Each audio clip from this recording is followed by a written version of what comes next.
اپنی بات کو شروع کرنے سے پہلے ایک بار پھر میں آپ کو سادہ لفظوں میں بتا دوں کہ یہ جو سبھا، یہ جو پروگرام چل رہا ہے، ابھی فی الحال یہ اسٹیج آپ کو جس بات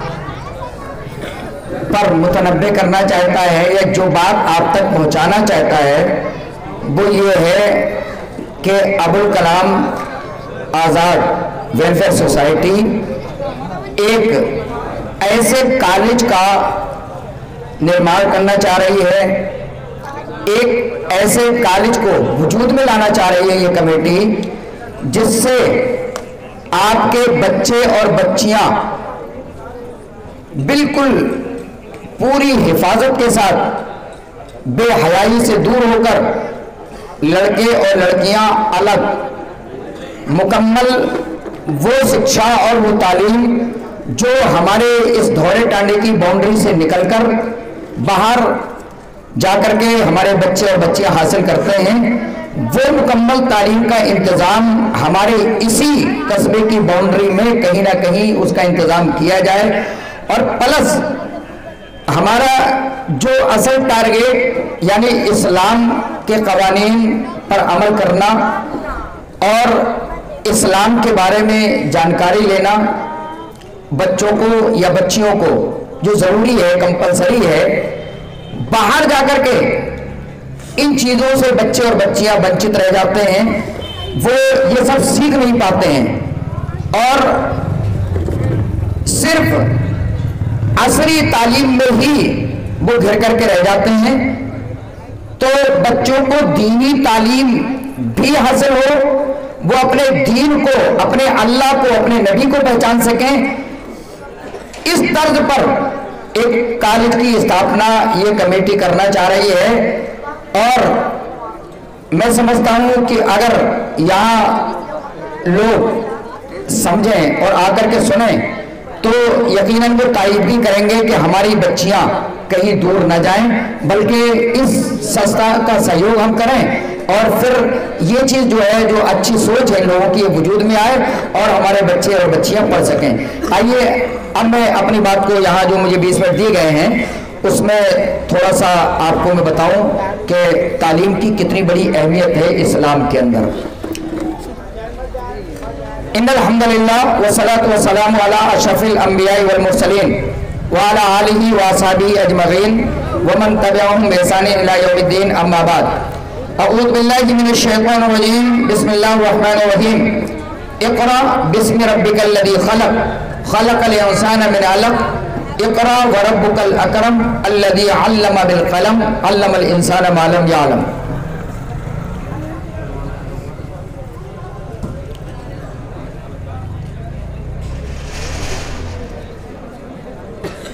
تعلیم اور شکشا، ایجوکیشن، یہ انسان کو انسان بنانے کے لیے بہت ہی کمپلسری کمپلسری چیز ہے۔ یہ ایسا سمجھیں گویا اگر علم ہے، شکشا ہے تو اجالا ہے۔ کسی بھی سوسائٹی کے اندر، کسی بھی قوم کے اندر، اور اگر تعلیم نہیں ہے، شکشا نہیں ہے تو سمجھیں کہ اندھیرا ہے، وہاں جہالت ہے۔ علم کا اپوزٹ ہوتا ہے جہالت، اور جہالت یہ بڑی خطرناک چیز ہوتی ہے۔ گویا انسان ہی نہیں کہلانے کا مستحق ہے اگر اس کے اندر تعلیم نہیں ہے، اس کے اندر شکشا نہیں ہے۔ اس لیے اسلام آج لوگوں کے ذہن کے اندر یہ ہے کہ اسلام شکشا کا مخالف ہے، تعلیم حاصل کرنے کا مخالف ہے، یا صرف دینی تعلیم کی رغبت دلاتا ہے۔ نہیں، ایسی بات نہیں ہے۔ آئیے میں آپ کو بتاؤں، یہ قرآن کریم جس کا آغاز لاسٹ پروفٹ حضرت محمد رسول اللہ صلی اللہ علیہ وسلم پر ہوا، جب اس کی ابتدا ہوئی اور سب سے پہلے حضرت جبریل علیہ السلام کوئی پیغام لے کر کے آئے، سب سے پہلی جو آیات لے کر کے آئے اس کے اندر پڑھنے کا حکم ہے۔ یہ علماء جانتے ہیں اقرا یہ فعل امر ہے جس کے معنی ہوتا ہے پڑھیے، یعنی نبی اکرم جناب محمد رسول اللہ صلی اللہ علیہ وسلم کو سب سے پہلا جو حکم دیا گیا، سب سے پہلا جو آرڈر اس کائنات کو بنانے والے ایشور نے، اللہ نے سب سے پہلے جو پیغام دیا وہ پڑھنے کا پیغام دیا، اس لیے کہ اللہ کے نبی صلی اللہ علیہ وسلم پڑھے ہوئے نہیں تھے، امی تھے آپ نے یہی سے پڑھنا بھی شروع کیا۔ اللہ نے حضرت جبریل علیہ السلام کے ذریعہ مختلف باتیں آپ تک پہنچائی اور آپ نے سیکھا اور دنیا والوں کو سکھایا، اور اس کے بعد آپ ایسے معلم بنے، ایسے سکھانے والے بنے کہ آپ کا بالمقابل دنیا کے اندر کوئی ہو ہی نہیں سکتا ہے۔ تو اللہ رب العالمین نے سب سے پہلے پڑھنے کا حکم دیا، اقرا بسم ربک الذی خلق، اس اپنے رب کے نام سے جو ہے پڑھ، اقرا بسم ربک الذی خلق خلق الانسان من علق، اور اس رب کے نام سے جس نے انسان کو جمے ہوئے خون سے پیدا کیا ہے، لوتھڑے سے پیدا کیا ہے۔ اور اگلی آیت کے اندر اللہ نے قلم کا ذکر کیا ہے، اللہ نے قلم کا بھی ذکر کیا، اور قلم ایک ایسی چیز ہے جس کے ذریعے علم سیکھا بھی جاتا ہے، علم کو آگے بھی بڑھایا جاتا ہے، اور علم کا استعمال بھی کیا جاتا ہے۔ آج میرے بھائیوں یہ دور ترقی کر رہا ہے، آج سارا معاملہ نیٹ پر ہے، سارے معاملات تکنیک پر چل رہے ہیں، لیکن میرے بھائیوں اگر یہ کوئی کہے کہ نہیں اب قلم کی ضرورت نہیں ہے، اب تو نیٹ اور انٹرنیٹ آ گئے، اس وقت تو کمپیوٹر موجود ہے، میرے بھائیوں قلم جو اللہ رب العالمین نے فرمایا علم بالقلم، اللہ نے قلم کے ذریعے علم کو سکھایا ہے۔ یہ قلم چاہے سائنس کہیں پہنچ جائے لیکن قلم کبھی ختم نہیں ہو سکتا۔ ایک ڈاکٹر اگر اپنے چیمبر کے اندر بیٹھے گا تو قلم اس کے پاس ہوگا، ایک محرر لکھنے والا، ایک وکیل، ایک لائر، یا اسی طریقے سے دنیا کا کوئی بھی آدمی جو اپنے آپ کو یہ کہے کہ میں پڑھنے والا ہوں، اس کے پاس قلم ضرور ہوگا۔ میرے بھائیوں اللہ نے قلم کے ذریعے علم کو سکھایا، تو علم کا مخالف اسلام نہیں ہے، بلکہ سب سے پہلا جو حکم اللہ رب العالمین نے دیا وہ سیکھنے کا، پڑھنے کا اور پڑھنے پڑھانے کا حکم دیا ہے۔ لہذا یہ سب سے پہلے ذہن بنانا چاہیے کہ ہم پڑھائی کریں، پڑھیں، سیکھیں، سچا حاصل کریں۔ اب مسئلہ یہ ہے کہ کیا صرف دینی تعلیم ہی سیکھیں؟ نہیں، اگر کوئی آدمی صرف دنیا ہی تعلیم سیکھتا ہے وہ بھی غلط۔ اگر کوئی صرف دینی تعلیم ہی سیکھتا ہے اس وقت کے حساب سے یا کسی بھی زمانے میں، کسی ایریا کے اندر، کسی جگہ، کسی زمان و مکان میں آپ چلے جائیں، ہر وقت دینی علم کے ساتھ عصری تعلیم کی ضرورت ہے۔ اور میں یہاں پر کوٹ کر دیتا ہوں اکبر الہ آبادی کے وہ اشعار جس میں انہوں نے ایک میسج دیا ہے، ایک پیغام دیا ہے، تم شوق سے کالج میں پڑھو، پارک میں کھیلو۔ دھیان سے سنیں، اکبر الہ آبادی نے کیا پیغام دیا ہے؟ تم شوق سے کالج میں پڑھو، پارک میں کھیلو، جائز ہے غباروں میں اڑو، چرخ پہ جھولو،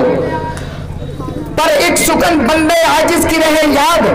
اللہ کو اور اپنی حقیقت کو نہ بھولو۔ اگر کوئی مسلمان ایک ڈاکٹر بن کر اللہ کو بھول جائے،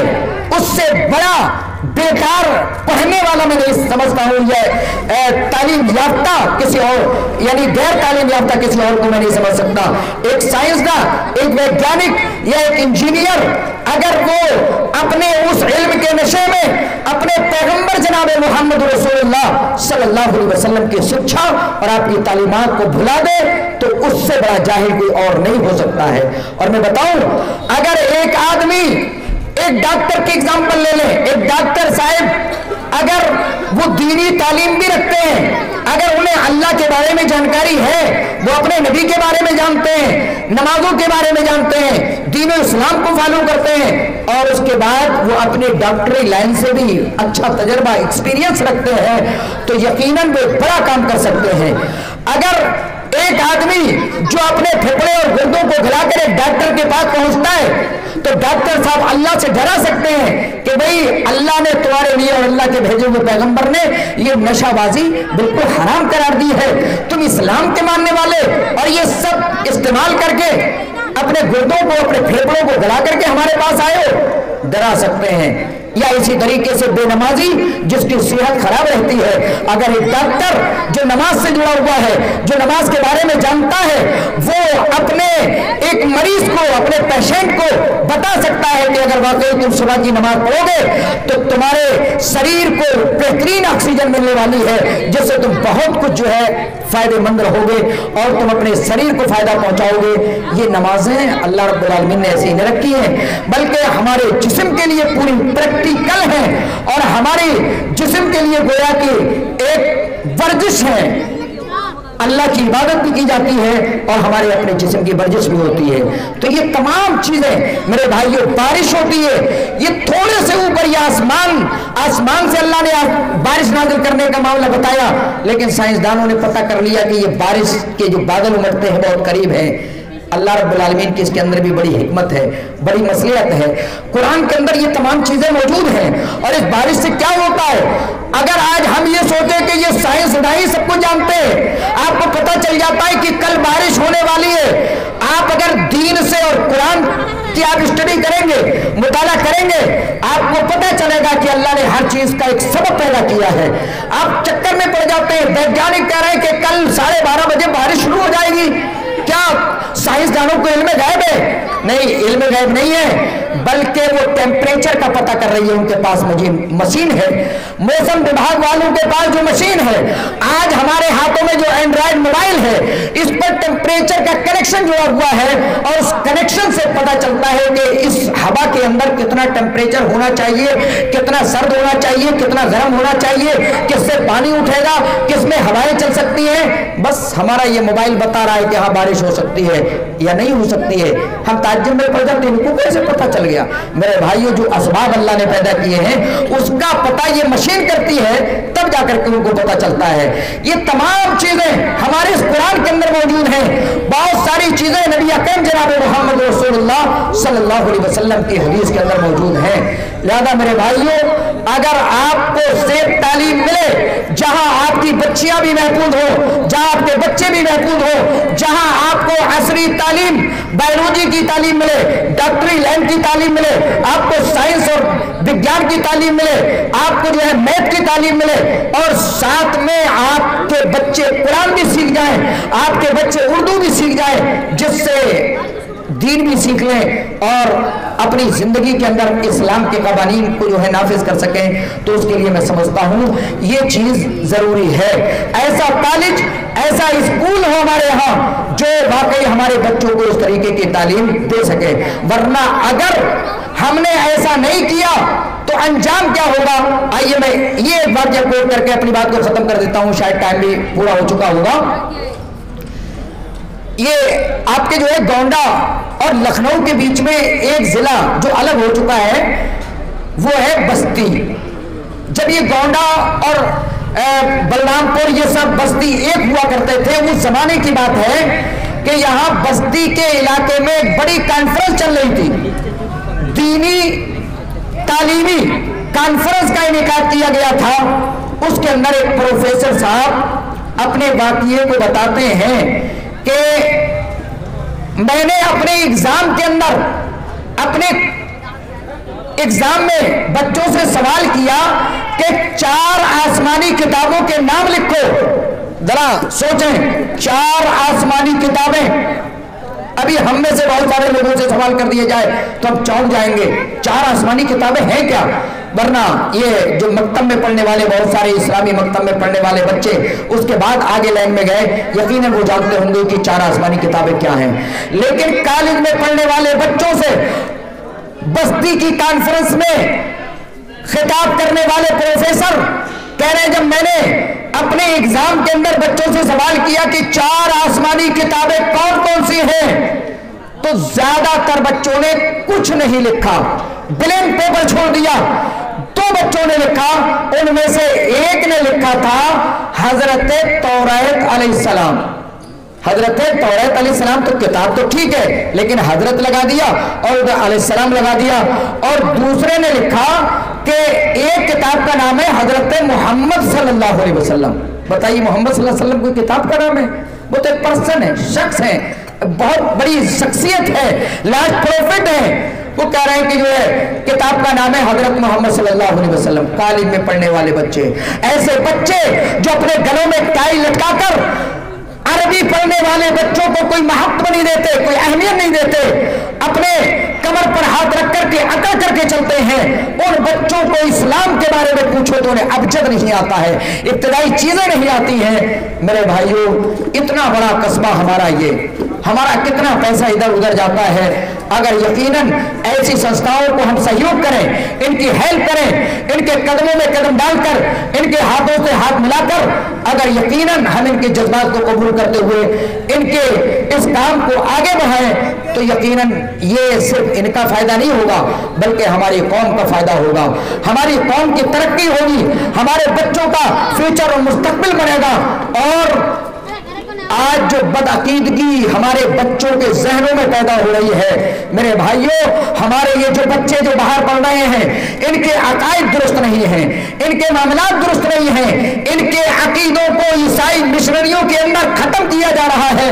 اور چھوٹی چھوٹی باتیں پیش کر کے بچے دھیرے دھیرے آگے بڑھ رہے ہیں، اور اس کے بعد وہ کتنے ایسے معاملات کر جاتے ہیں جس سے انہیں یہ بھی پتہ نہیں چلتا کہ ہماری شریعت کے یہ خلاف ہے، جس سے ہمارا ایمان ہی ختم ہو جائے گا۔ کل قیامت کے دن ہم جب اٹھیں گے تو یہی چھوٹی چھوٹی چیزیں جو ہم نے ان کالجز کے اندر، ان اسکولوں کے اندر جو ہم نے سیکھی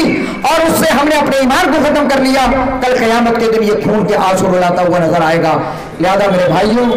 آپ ہوش کے ناخن لیں،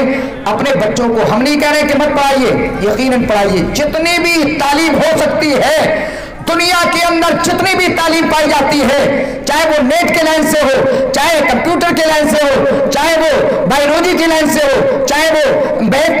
میتھ یا اسی طریقے سے آرٹ وغیرہ جتنے بھی ہیں، تمام چیزیں ہونا چاہیے، لیکن ساتھ میں ایسے سبجیکٹ بھی ہوں جس سے ہماری عاقبت برباد نہ ہو بلکہ عاقبت آخرت سمجھ جائے۔ میں اللہ رب العالمین سے دعا کرتا ہوں، بارے اللہ ہمارے اس سنستھا کے تمام نوجوانوں